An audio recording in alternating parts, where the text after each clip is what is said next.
Chapter 4. Working of Institutions. Overview. Democracy is not just about people electing their rulers. In a democracy, the rulers have to follow some rules and procedures. They have to work with and within institutions. This chapter is about the working of such institutions in a democracy.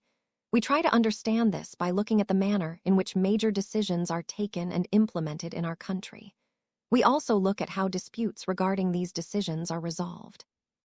In this process, we come across three institutions that play a key role in major decisions: legislature, executive, and judiciary. You have already read something about these institutions in earlier classes. Here we shall quickly summarize those and move on to asking larger questions. In the case of each institution, we ask, what does this institution do? How is this institution connected to other institutions? What makes its functioning more or less democratic? The basic objective here is to understand how all these institutions together carry on the work of government. Sometimes we compare these with similar institutions in other democracies. In this chapter, we take our examples from the working of the national-level government, called central government, union government, or just government of India. While reading this chapter, you can think of and discuss examples from the working of the government in your state. 4.1 How is a major policy decision taken? A government order. On August 13, 1990, the Government of India issued an order. It was called an office memorandum. Like all government orders, it had a number and is known by that. OM number 36012-3190 SCT, dated 13/8/1990. The Joint Secretary, an officer in the Department of Personnel and Training in the Ministry of Personnel, Public Grievances and Pensions, signed the order. It was quite short, barely 1 page. It looked like any ordinary circular or notice that you may have seen in school. The government issues hundreds of orders every day on different matters, but this one was very important and became a source of controversy for several years. Let us see how the decision was taken and what happened later. This figure below shows two important Government of India office memorandums, OMS, that introduced and clarified 27% reservation for other backward classes, OBCs, in government jobs. Here's how you can explain it to students in a simple and engaging way. Explanation of the figure. This figure contains two official government notifications that played a major role in implementing reservation for OBCs in India. 1. First document, 13 August 1990. The first notification was issued by the Government of India after considering the recommendations of the Mandal Commission. The Mandal Commission had studied the social and educational conditions of backward classes and recommended measures to improve their representation. The highlighted sentence states that 27% of vacancies in civil posts and services under the Government of India shall be reserved for socially and educationally backward classes, SEBCs. What this means: from 1990 onwards, 27 out of every 100 government jobs were reserved for candidates belonging to the other backward classes, OBCs, so that communities that had been socially and educationally disadvantaged could get better opportunities in public employment. 2. Second document, 8 September 1993. This notification was issued after the Supreme Court's judgment in the Indra Sawhney Mandal case, 1992. It clarified how the OBC reservation would be implemented. It also introduced the idea of excluding the creamy layer, meaning socially and economically advanced members of OBC communities would not receive reservation benefits. Why it was important. The 1993 order ensured that the reservation benefits reached the genuinely disadvantaged sections within the OBC category. Key takeaways for students. 1990. The government accepted the Mandal Commission's recommendation and announced 27% reservation for OBCs in central government jobs. 1992. The Supreme Court upheld the reservation in the Indra Sawhney case, while introducing important guidelines such as the creamy layer principle. 1993.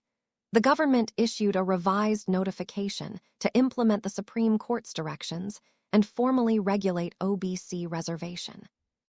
Conclusion.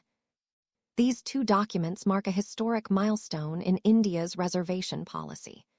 They demonstrate how the recommendations of the Mandal Commission were translated into government policy and later refined through judicial review, making the reservation system more structured and equitable. This order announced a major policy decision. It said that 27% of the vacancies in civil posts and services under the Government of India are reserved for the socially and educationally backward classes, SEBC. SEBC is another name for all those people who belong to castes that are considered backward by the government. The benefit of job reservation was till then available only to scheduled castes and scheduled tribes. Now, a new third category called SEBC was introduced. Only persons who belonged to backward classes were eligible for this quota of 27% jobs. Others could not compete for these jobs. The decision makers. Who decided to issue this memorandum? Clearly, such a big decision could not have been taken by the person who signed that document. The officer was merely implementing the instructions given by the Minister of Personnel, Public Grievances and Pensions, of which the department was a part. We can guess that such a major decision would have involved other major functionaries in our country. You have already read in the previous class about some of them. Let us go over some of the main points that you covered then. President is the head of the state and is the highest formal authority in the country. Prime Minister is the head of the government and actually exercises all governmental powers. He takes most of the decisions in the cabinet meetings. Parliament consists of the President and two houses, Lok Sabha and Rajya Sabha. The Prime Minister must have the support of a majority of Lok Sabha members. So, were all these people involved in this decision regarding the office memorandum? Let us find out. Activity. Which points, other than the ones mentioned above, do you recall about these institutions from the previous class? Discuss in class. Can you think of a major decision made by your state government? How were the governor, the council of ministers, the state assembly, and the courts involved in that decision? A girl says, is every office memorandum a major political decision? If not, what made this one different? This office memorandum was the culmination of a long chain of events. The Government of India had appointed the Second Backward Classes Commission in 1979. It was headed by B.P. Mandal. Hence, it was popularly called the Mandal Commission. It was asked to determine the criteria to identify the socially and educationally backward classes in India and recommend steps to be taken for their advancement. The commission gave its report in 1980 and made many recommendations. One of these was that 27% of government jobs be reserved for the socially and educationally backward classes. The report and recommendations were discussed in Parliament. For several years, many parliamentarians and parties kept demanding the implementation of the Commission's recommendations. Then came the Lok Sabha election of 1989. In its election manifesto, the Janata Dal promised that, if voted to power, it would implement the Mandal Commission report. The Janata Dal did form the government after this election. Its leader, V.P. Singh, became the Prime Minister. Several developments took place after that. A boy says, now I can see clearly, that is why they talk of Mandalization of politics, don't they? The President of India, in his address to the Parliament, announced the intention of the government to implement the recommendations of the Mandal Commission. On 6 August 1990, the Union Cabinet took a formal decision to implement the recommendations. The next day, Prime Minister V.P. Singh informed the Parliament about this decision through a statement in both the Houses of Parliament. The decision of the Cabinet was sent to the Department of Personnel and Training. The senior officers of the department drafted an order in line with the Cabinet decision and took the minister's approval. An officer signed the order on behalf of the Union government. This was how OM number 36012, 3190 was born on 13 August 1990. Read the image. Reservation debate. Reservation debate was such an important issue during 1990, one that advertisers used this theme to sell their products. Can you spot some references to political events and debates in these Amul butter hoardings? For the next few months, this was the most hotly debated issue in the country. Newspapers and magazines were full of different views and opinions on this issue. It led to widespread protests and counter-protests, some of which were violent. People reacted strongly because this decision affected thousands of job opportunities. Some felt that the existence of inequalities among people of different castes in India necessitated job reservations. They felt this would give a fair opportunity to those communities which had so far not been adequately represented in government employment. Others felt that this was unfair, as it would deny equality of opportunity to those who did not belong to backward communities. They would be denied jobs even though they could be more qualified. Some felt that this would perpetuate caste feelings among people and hamper national unity. In this chapter, we won't discuss whether the decision was good or not. We only take this example to understand how major decisions are taken and implemented in the country. Who resolved this dispute? You know that the Supreme Court and the high courts in India settle disputes arising out of governmental decisions. Some persons and associations opposed to this order filed a number of cases in the courts. They appealed to the courts to declare the order invalid and stop its implementation. The Supreme Court of India bunched all these cases together. This case was known as the Indira Sawhney and Others versus Union of India case. 11 judges of the Supreme Court heard arguments from both sides. By a majority, the Supreme Court judges, in 1992, declared that this order of the government of India was valid. At the same time, the Supreme Court asked the government to modify its original order. It said that well-to-do persons among the backward classes should be excluded from getting the benefit of reservation. Accordingly, the Department of Personnel and Training issued another office memorandum on 8 September 1993. The dispute thus came to an end, and this policy has been followed since then. Check your progress.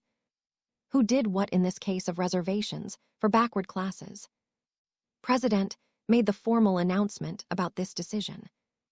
Cabinet Right Arrow took the decision to give 27% job reservations. Government officials implemented the decision by issuing an order.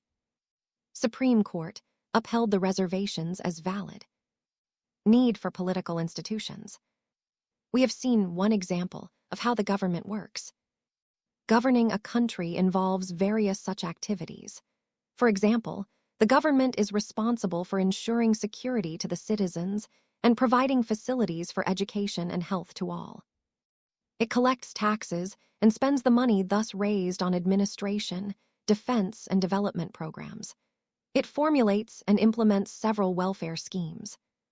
Some persons have to take decisions on how to go about these activities. Others have to implement these decisions. If disputes arise on these decisions or in their implementation, there should be someone to determine what is right and what is wrong. It is important that everyone should know who is responsible for doing what. It is also important that these activities keep taking place even if the persons in key positions change. So, to attend to all these tasks, several arrangements are made in all modern democracies. Such arrangements are called institutions. A democracy works well when these institutions perform functions assigned to them. The Constitution of any country lays down the basic rules on the powers and functions of each institution. In the example above, we saw several such institutions at work. The Prime Minister and the Cabinet are institutions that take all important policy decisions. The civil servants, working together, are responsible for taking steps to implement the minister's decisions. The Supreme Court is an institution where disputes between citizens and the government are finally settled. Can you think of some other institutions in this example? What is their role? A girl says, which institutions are at work in the running of your school? Would it be better if one person alone took all the decisions regarding the management of your school? Working with institutions is not easy. Institutions involve rules and regulations. This can bind the hands of leaders. Institutions involve meetings, committees, and routines. This often leads to delays and complications. Therefore, dealing with institutions can be frustrating. One might feel that it is much better to have one person take all decisions without any rules, procedures, and meetings. But that is not the spirit of democracy. Some of the delays and complications introduced by institutions are very useful. They provide an opportunity for a wider set of people to be consulted in any decision. Institutions make it difficult to have a good decision taken very quickly, but they also make it equally difficult to rush through a bad decision. That is why democratic governments insist on institutions. 4.2 Parliament. In the example of the Office Memorandum, do you remember the role of Parliament? Perhaps not. Since this decision was not taken by Parliament, you might think that Parliament had no role in it. But let us go back to the story and see whether Parliament figures in it. Let us recall the points made earlier by completing the following sentences. The report of the Mandal Commission was discussed. The President of India mentioned this in his. The Prime Minister made a. The decision was not directly taken in Parliament, but parliamentary discussions on the report influenced and shaped the decision of the government. They brought pressure on the government to act on the Mandal recommendation. If Parliament was not in favor of this decision, the government could not have gone ahead with it. Can you guess why? Recall what you read about Parliament in the earlier class and try to imagine what Parliament could have done if it did not approve of the Cabinet's decision. Why do we need a Parliament? In all democracies, an assembly of elected representatives exercises supreme political authority on behalf of the people. In India, such a national assembly of elected representatives is called Parliament. At the state level, this is called the legislature or legislative assembly. The name may vary in different countries, but such an assembly exists in every democracy. It exercises political authority on behalf of the people in many ways. Parliament is the final authority for making laws in any country. This task of lawmaking or legislation is so crucial that these assemblies are called legislatures. Parliaments all over the world can make new laws, change existing laws, or abolish existing laws and make new ones in their place. Parliaments all over the world exercise some control over those who run the government. In some countries, like India, this control is direct and full. Those who run the government can take decisions only so long as they enjoy the support of Parliament. Parliament controls all the money that governments have. In most countries, public money can be spent only when Parliament sanctions it. Parliament is the highest forum of discussion and debate on public issues and national policy in any country. Parliament can seek information about any matter. 2 houses of Parliament. Since Parliament plays a central role in modern democracies, most large countries divide the role and powers of Parliament into 2 parts. They are called chambers or houses. One house is usually directly elected by the people and exercises the real power on behalf of the people. The second house is usually elected indirectly and performs some special functions. The most common work for the second house is to look after the interests of various states, regions, or federal units. In our country, Parliament consists of 2 houses. The 2 houses are known as the Council of States, Rajya Sabha, and the House of the People, Lok Sabha. The President of India is a part of Parliament, although he or she is not a member of either house. That is why all laws made in the houses come into force only after they receive the assent of the President.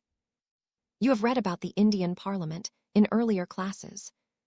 From Chapter 3, you know how Lok Sabha elections take place. Let us recall some key differences between the composition of these 2 houses of Parliament.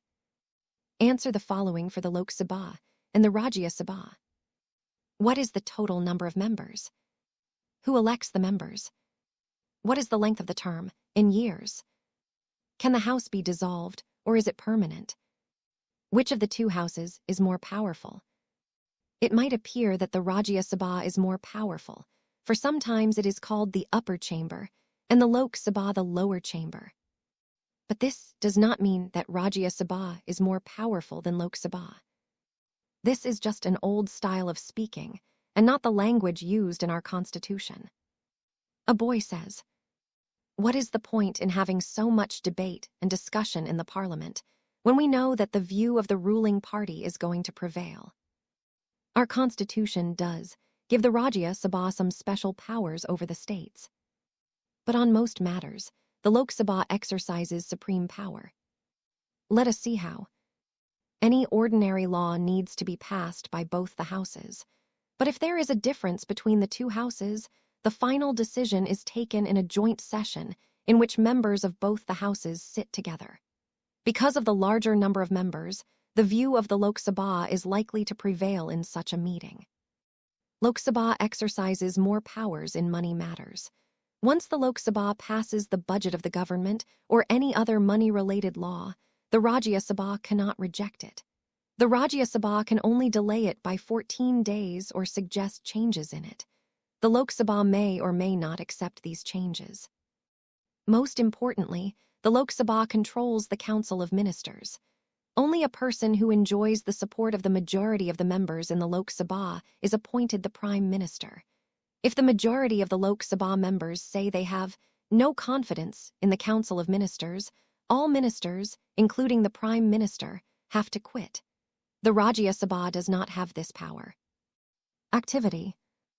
When Parliament is in session, there is a special program every day on Doordarshan about the proceedings in Lok Sabha and Rajya Sabha. Watch the proceedings or read about them in the newspapers and note the following. Powers of the two houses of Parliament. Role of the Speaker. Role of the Opposition. A day in the life of the Lok Sabha. 7 December 2004 was an ordinary day in the life of the 14th Lok Sabha. Let us take a look at what happened during the course of that day.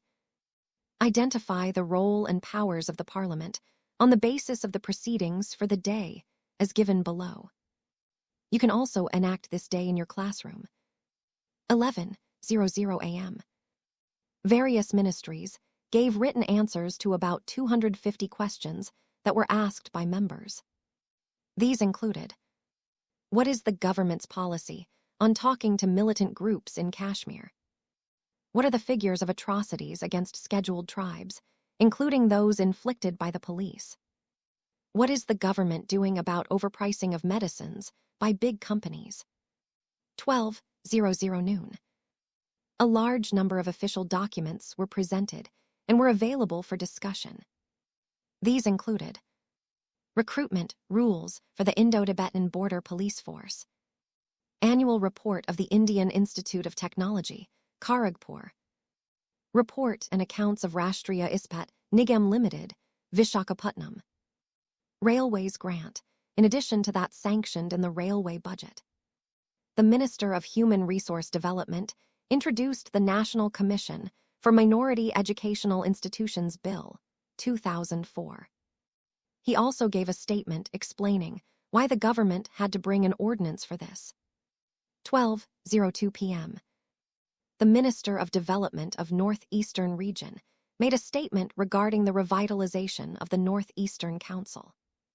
The Minister of State for Railways presented a statement showing the grant needed by the railways, in addition to that sanctioned in the railway budget. 12:14 p.m. Several members highlighted some issues, including the vindictiveness of the Central Bureau of Investigation, CBI, in registering cases against some leaders in the Tehelka case, the need to include Rajasthani as an official language in the Constitution, the need to renew the insurance policies of farmers and agricultural workers of Andhra Pradesh. 2:26 p.m. Two bills proposed by the government were considered and passed. These were the Securities Laws Amendment Bill, the Enforcement of Security Interest and Recovery of Debts Laws Amendment Bill, 4:00 p.m. There was a long discussion regarding the foreign policy of the government and the need to continue an independent foreign policy in the context of the situation in Iraq. 7:17 p.m. Discussion concluded. The House adjourned for the next day. 4.3 Political Executive. Do you remember the story of the office memorandum with which we started this chapter? We found out that the person who signed the document did not take this decision. He was only executing the policy decision taken by someone else. We noted the role of the Prime Minister in taking that decision, but we also know that he could not have taken that decision if he did not have the support of the Lok Sabha. In that sense, he was only executing the wishes of the Parliament. Thus, at different levels of any government, we find functionaries who take day-to-day decisions but do not exercise supreme power on behalf of the people. All those functionaries are collectively known as the executive. They are called executive because they are in charge of the execution of the policies of the government. Thus, when we talk about the government, we usually mean the executive.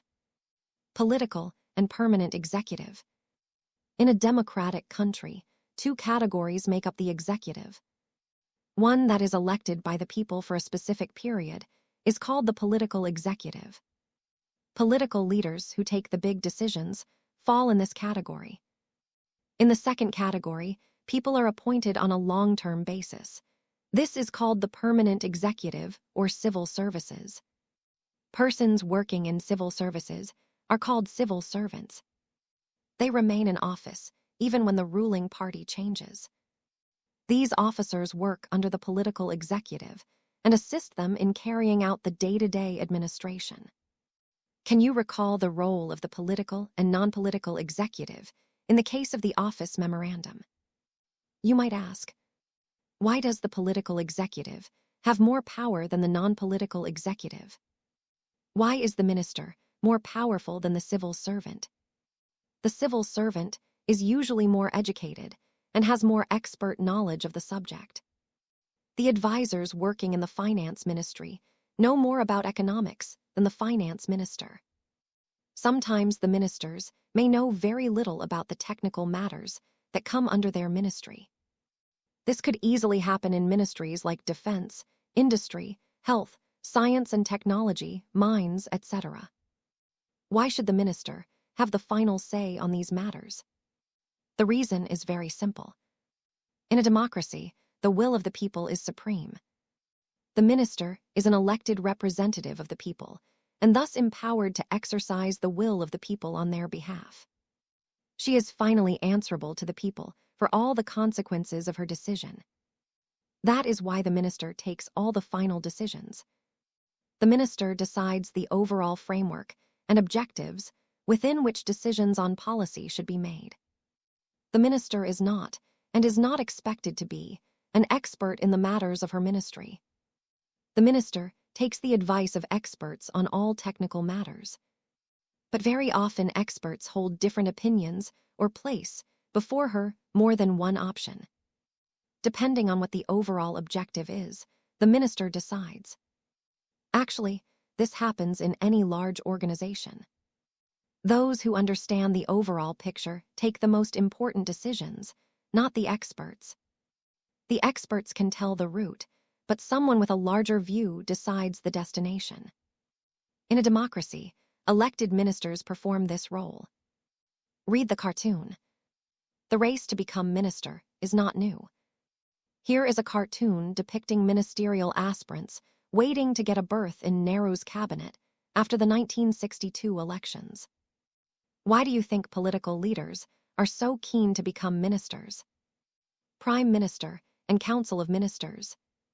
The Prime Minister is the most important political institution in the country. Yet there is no direct election to the post of the Prime Minister. The President appoints the Prime Minister, but the President cannot appoint anyone she likes. The President appoints the leader of the majority party, or the coalition of parties that commands a majority in the Lok Sabha, as Prime Minister.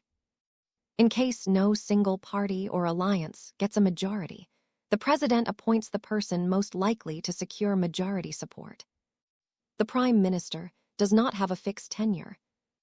He continues in power so long as he remains the leader of the majority party or coalition. After the appointment of the prime minister, the president appoints other ministers on the advice of the prime minister. The ministers are usually from the party or the coalition that has the majority in the Lok Sabha. The prime minister is free to choose ministers as long as they are members of parliament. Sometimes, a person who is not a member of parliament can also become a minister. But such a person has to get elected to one of the houses of parliament within 6 months of appointment as minister. The Council of Ministers is the official name for the body that includes all the ministers. It usually has 60 to 80 ministers of different ranks. Cabinet ministers are usually top-level leaders of the ruling party or parties who are in charge of the major ministries. Usually, the cabinet ministers meet to take decisions in the name of the Council of Ministers. The cabinet is thus the inner ring of the Council of Ministers. It comprises about 25 ministers. Ministers of state with independent charge are usually in charge of smaller ministries. They participate in the cabinet meetings only when specially invited. Ministers of state are attached to and required to assist cabinet ministers. Since it is not practical for all ministers to meet regularly and discuss everything, the decisions are taken in cabinet meetings. That is why parliamentary democracy in most countries is often known as the cabinet form of government. The cabinet works as a team. The ministers may have different views and opinions, but everyone has to own every decision of the cabinet. No minister can openly criticize any decision of the government, even if it is about another ministry or department. Every ministry has secretaries, who are civil servants. The secretaries provide the necessary background information to the ministers to take decisions. The cabinet, as a team, is assisted by the cabinet secretariat. This includes many senior civil servants who try to coordinate the working of different ministries. Activity. List the names of 5 cabinet ministers and their ministries, each at the union level and in your state. Meet the mayor or municipal chairperson of your town, or the president of the Zilla Parishad of your district, and ask him or her about how the city, town, or district is administered. Powers of the Prime Minister. The Constitution does not say very much about the powers of the Prime Minister or the ministers or their relationship with each other. But as head of the government, the Prime Minister has wide-ranging powers. He chairs cabinet meetings. He coordinates the work of different departments. His decisions are final in case disagreements arise between departments. He exercises general supervision of different ministries. All ministers work under his leadership. The Prime Minister distributes and redistributes work among the ministers. He also has the power to dismiss ministers. When the Prime Minister quits, the entire ministry quits. Read the cartoon. This cartoon depicts a cabinet meeting chaired by Prime Minister Indira Gandhi in the early 1970s, at the peak of her popularity. Do you think similar cartoons could be drawn about other prime ministers who followed her? Thus, if the cabinet is the most powerful institution in India, within the cabinet it is the prime minister who is the most powerful. The powers of the prime minister in all parliamentary democracies of the world have increased so much in recent decades that parliamentary democracies are sometimes seen as a prime ministerial form of government. As political parties have come to play a major role in politics, the Prime Minister controls the cabinet and parliament through the party. The media also contributes to this trend by making politics and elections a competition between top leaders of parties. In India, too, we have seen such a tendency towards the concentration of powers in the hands of the Prime Minister. Jawaharlal Nehru, the first Prime Minister of India, exercised enormous authority because he had great influence over the public. Indira Gandhi was also a very powerful leader compared to her colleagues in the cabinet. Of course, The extent of power wielded by a prime minister also depends on the personality of the person holding that position. However, in recent years, the rise of coalition politics has imposed certain constraints on the power of the prime minister. The prime minister of a coalition government cannot take decisions as he likes. He has to accommodate different groups and factions in his party, as well as among alliance partners. He also has to heed the views and positions of the coalition partners and other parties, on whose support the survival of the government depends. The president. While the prime minister is the head of the government, the president is the head of the state. In our political system, the head of the state exercises only nominal powers. The President of India is like the Queen of Britain, whose functions are, to a large extent, ceremonial. The President supervises the overall functioning of all the political institutions in the country so that they operate in harmony to achieve the objectives of the state. The President is not elected directly by the people. The elected members of Parliament, MPs, and the elected members of the legislative assemblies, MLAs, elect the president. A candidate standing for the president's post has to get a majority of votes to win the election. This ensures that the president can be seen to represent the entire nation. At the same time, the president can never claim the kind of direct popular mandate that the prime minister can. This ensures that the president remains only a nominal executive. The same is true of the powers of the president. If you casually read the Constitution, you would think that there is nothing that the president cannot do. All governmental activities take place in the name of the president. All laws and major policy decisions of the government are issued in the president's name. All major appointments are made in the name of the president. These include the appointment of the Chief Justice of India, the judges of the Supreme Court and the High Courts, the governors of the states, the election commissioners, ambassadors to other countries, etc. All international treaties and agreements are made in the name of the president. The president is the supreme commander of the defense forces of India. A boy says, "Why does this book refer to the president as she?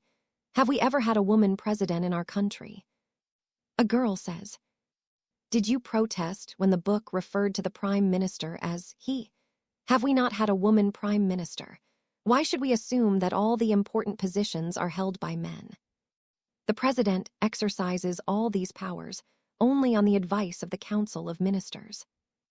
The president can ask the Council of Ministers to reconsider its advice. But if the same advice is given again, the president is bound to act according to it. Similarly, a bill passed by Parliament becomes law only after the president gives assent to it. If the president wants, the bill can be delayed for some time and sent back to Parliament for reconsideration. But if Parliament passes the bill again, the president has to sign it. So you may wonder, what does the president really do? Can the president do anything on their own at all? There is one very important thing the president should do independently: appoint the prime minister. When a party or coalition of parties secures a clear majority in the elections, the president has to appoint the leader of the majority party or the coalition that enjoys majority support in the Lok Sabha. When no party or coalition gets a majority in the Lok Sabha, the president exercises discretion. The president appoints a leader who, in the president's opinion, can muster majority support in the Lok Sabha. In such a case, the president can ask the newly appointed prime minister to prove majority support in the Lok Sabha within a specified time. The presidential system. Presidents all over the world are not always nominal executives like the President of India. In many countries of the world, the president is both the head of the state and the head of the government. The President of the United States of America is the most well-known example of this kind of president. The U.S. president is directly elected by the people. The president personally chooses and appoints all ministers. The lawmaking is still done by the legislature, called the Congress in the United States, but the president can veto any law. Most importantly, the president does not need the support of the majority of members in Congress, nor is the president answerable to them.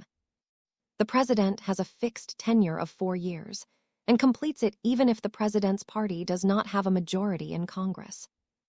This model is followed in most countries of Latin America and many of the former Soviet Union countries. Given the centrality of the president, this system of government is called the presidential form of government. In countries like India that follow the British model, Parliament is supreme. Therefore, our system is called the parliamentary system of government. A girl says, "What is better for a democracy? A prime minister who can do whatever he wishes, or a prime minister who needs to consult other leaders and parties?" Check your progress. Eliama, what happens if the president and the prime minister disagree about some policy? Does the view of the prime minister always prevail? Anna Cuddy, I find it funny that the president is the supreme commander of the armed forces. I doubt if the president can even lift a heavy gun.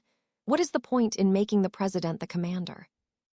Marimal, I would say, what is the point in having a president at all if all the real powers are with the prime minister? 4.4 The judiciary. It is quite common in the United States for judges to be nominated on the basis of well-known political opinions and affiliations. Here is a figure which is a satirical cartoon presented as a fake job advertisement for a Supreme Court justice in the United States. It humorously suggests that the only qualification needed is loyalty to the president rather than legal knowledge or experience. Phrases like, "no experience necessary," and "must be able to say the president is the most brilliant person I've ever met," imply that judges may be selected for their political loyalty instead of their competence or independence. The cartoon raises concerns about whether the judiciary can remain impartial if judges are appointed based on political preferences. It is used to highlight the importance of an independent judiciary in a democracy, where judges should make decisions according to the Constitution and the law, not according to the wishes of political leaders. This fictitious advertisement appeared in the United States in 2005, when President Bush was considering various candidates for nomination to the U.S. Supreme Court. What does this cartoon say about the independence of the judiciary? Why do such cartoons not appear in our country? Does this demonstrate the independence of our judiciary? Let us return, one final time, to the story of the office memorandum that we started with. This time, let us not recall the story, but imagine how different the story could have been. Remember, the story came to a satisfactory end because the Supreme Court gave a verdict that was accepted by everyone. Imagine what would have happened in the following situations. If there was nothing like a Supreme Court in the country. Even if there was a Supreme Court, if it had no power to judge the actions of the government. Even if it had the power, if no one trusted the Supreme Court to give a fair verdict. Even if it gave a fair judgment, if those who appealed against the government order did not accept the judgment. Activity. Follow the news about any major court case in a high court or the Supreme Court. What was the original verdict? Did the High Court or the Supreme Court change it? What was the reason? This is why an independent and powerful judiciary is considered essential for democracies. All the courts at different levels in a country put together are called the judiciary. The Indian judiciary consists of the Supreme Court for the entire nation, high courts in the states, district courts, courts at the local level. India has an integrated judiciary. It means the Supreme Court controls the judicial administration in the country. Its decisions are binding on all other courts in the country. It can take up any dispute between citizens of the country, between citizens and the government, between two or more state governments, between the union government and state governments. It is the highest court of appeal in civil and criminal cases. It can hear appeals against the decisions of the high courts. The judges of the Supreme Court and the high courts are appointed by the president on the advice of the prime minister, and in consultation with the Chief Justice of the Supreme Court. In practice, this now means that the senior judges of the Supreme Court select the new judges of the Supreme Court and the high courts. There is very little scope for interference by the political executive. The senior-most judge of the Supreme Court is usually appointed the Chief Justice. Once a person is appointed as a judge of the Supreme Court or the High Court, it is nearly impossible to remove him or her from that position. It is as difficult as removing the President of India. A judge can be removed only by an impeachment motion, passed separately by a 2/3 majority of the members of both houses of Parliament. It has never happened in the history of Indian democracy. The judiciary in India is also one of the most powerful in the world. The Supreme Court and the High Courts have the power to interpret the constitution of the country. They can declare invalid any law made by the legislature or any action of the executive, whether at the union level or the state level, if they find that such a law or action is against the Constitution. Thus, they can determine the constitutional validity of any legislation or action of the executive in the country when it is challenged before them. This is known as judicial review. The Supreme Court of India has also ruled that the core or basic principles of the Constitution cannot be changed by Parliament. The powers and the independence of the Indian judiciary allow it to act as the guardian of the fundamental rights. We shall see in the next chapter that citizens have the right to approach the courts to seek a remedy in case of any violation of their rights. In recent years, the courts have given several judgments and directives to protect public interest and human rights. Anyone can approach the courts if public interest is harmed by the actions of the government. This is called public interest litigation, PIL. The courts intervene to prevent the misuse of the government's power to make decisions. They check malpractices on the part of public officials. That is why the judiciary enjoys a high level of confidence among the people. A boy says, "Why are people allowed to go to courts against the government's decisions?" Check your progress. Give one reason each to argue that the Indian judiciary is independent with respect to appointment of judges, removal of judges, powers of the judiciary. Figure: the Chief Justice of India, Justice J.S. Khahar, administering the oath of office of the President of India to Shri Ram Nath Kovind at a swearing-in ceremony in the Central Hall of Parliament, New Delhi, on 25 July 2017. Glossary: coalition government. A government formed by an alliance of two or more political parties, usually when no single party enjoys majority support in the legislature. Executive. A body of persons having the authority to initiate major policies, make decisions, and implement them on the basis of the Constitution and laws of the country. Government. A set of institutions that has the power to make, implement, and interpret laws so as to ensure an orderly life. In its broad sense, government administers and supervises citizens and the resources of a country. Judiciary. An institution empowered to administer justice and provide a mechanism for the resolution of legal disputes. All the courts in the country are collectively referred to as the judiciary. Legislature.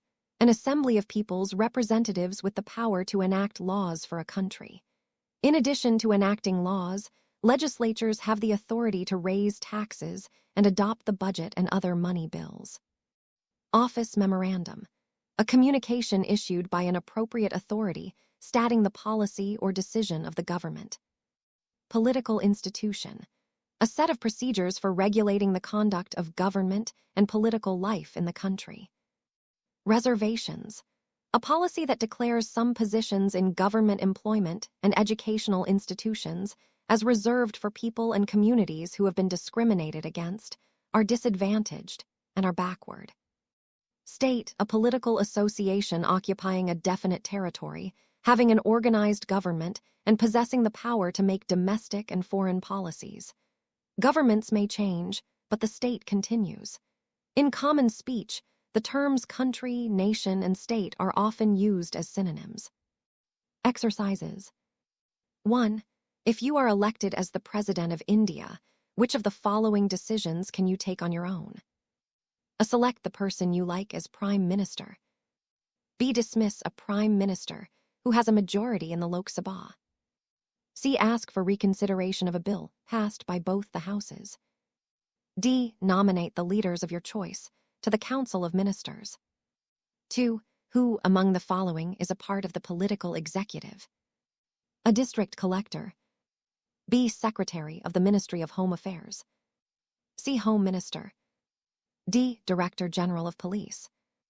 3. Which of the following statements about the judiciary is false? A. Every law passed by Parliament needs the approval of the Supreme Court.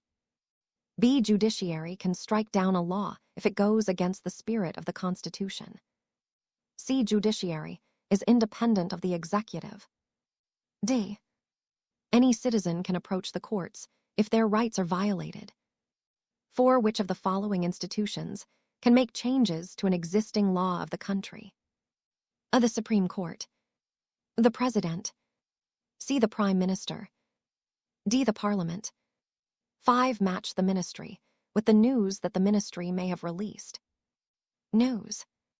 A new policy is being made to increase the jute exports from the country. B. Telephone services will be made more accessible to rural areas. C. The price of rice and wheat sold under the public distribution system will go down. D. A pulse polio campaign will be launched. E. The allowances of the soldiers posted at high altitudes will be increased. Ministries. I. Ministry of Defense. Roman II. Ministry of Agriculture, Food and Public Distribution. Roman III. Ministry of Health. Roman IV. Ministry of Commerce and Industry. V. Ministry of Communications and Information Technology. 6. Of all the institutions that we have studied in this chapter, name the one that exercises the powers on each of the following matters. A decision on allocation of money for developing infrastructure like roads, irrigation, etc., and different welfare activities for the citizens. B. Considers the recommendation of a committee on a law to regulate the stock exchange. C. Decides on a legal dispute between two state governments. D. Implements the decision to provide relief for the victims of an earthquake. 7. Why is the Prime Minister in India not directly elected by the people? Choose the most appropriate answer and give reasons for your choice. In a parliamentary democracy, only the leader of the majority party in the Lok Sabha can become the Prime Minister. B. Lok Sabha can remove the Prime Minister and the Council of Ministers even before the expiry of their term. C. Since the Prime Minister is appointed by the President, there is no need for a direct election. D. Direct election of the Prime Minister will involve a lot of expenditure on elections. 8. Three friends went to watch a film that showed the hero becoming chief minister for a day and making big changes in the state. Imran said this is what the country needs. Rizwan said this kind of personal rule without institutions is dangerous. Shankar said all this is a fantasy. No minister can do anything in one day. What would be your reaction to such a film? 9. A teacher was making preparations for a mock parliament. She called 2 students to act as leaders of 2 political parties. She gave them an option. Each one could choose to have a majority either in the mock Lok Sabha or in the mock Rajya Sabha. If this choice was given to you, which one would you choose and why? 10. After reading the example of the reservation order, 3 students had different reactions about the role of the judiciary. Which view, according to you, is a correct reading of the role of the judiciary? A. Srinivas argues that since the Supreme Court agreed with the government, it is not independent. B. Anjaya says that the judiciary is independent because it could have given a verdict against the government order. The Supreme Court did direct the government to modify it. C. Vijaya thinks that the judiciary is neither independent nor conformist, but acts as a mediator between opposing parties. The court struck a good balance between those who supported and those who opposed the order. Let us read newspaper. Collect newspapers for the last 1 week and classify the news related to the working of any of the institutions discussed in this chapter into 4 groups. Working of the legislature. Working of the political executive. Working of the civil services. Working of the judiciary.